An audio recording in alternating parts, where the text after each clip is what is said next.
अब हम नया लेसन स्टार्ट कर रहे हैं, क्योंकि जो लेसन अभी हम कर रहे हैं ये सब छोटे छोटे लेसन है।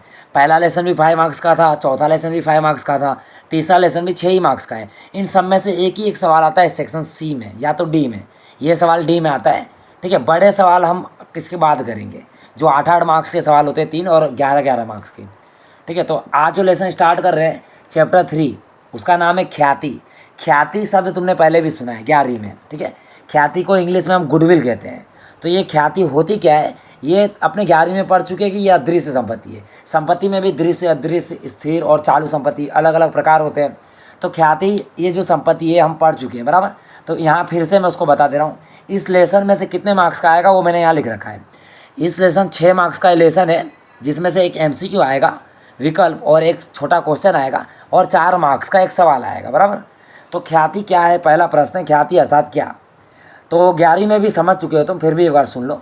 धंधे की प्रतिष्ठा मूल्य दर्शाने वाली अदृश्य संपत्ति को हम ख्याति कहते हैं, ठीक है। यानी धंधे का जो बोर्ड होता है, जो धंधे का एक प्रतिष्ठा होता है, नाम, धंधे का जो नाम होता है, जो अदृश्य होता है, ठीक है, लोगों को नाम पता होता है, उसको हम ख्याति कहते हैं। 11वीं में भी तुमने सुना होगा कि जो धंधे की, जैसे मैंने बताया था कच्ची रावेली वाला, ठीक है, खोड़ियार भजिया वाला, ये सब उसका प्रतिष्ठा है, तो वो उसकी ख्याति है, ठीक है, उसकी इमेज है। तो ये जो उसका बोर्ड जो बनता है ना, जिसके वजह से वो बिकता है, वो उसका क्या कहलाता है, ख्याति। ख्याति की भी एक कीमत होती है। ख्याति की कीमत क्या होती है, अदृश्य, उसको हमको निकालना होता है। तो ख्याति ज्ञात करने की कितनी पद्धति होती है और कौन कौन सी, वो यहाँ दिया है। 4 पद्धति है, जिसमें हर साल एक पद्धति एग्जाम में आता है। इस साल 2 आने वाला है, ठीक है। तुम्हारे साल कितना आएगा वो तो आगे पता चलेगा। ख्याति ज्ञात करने की 4 पद्धतियाँ हैं।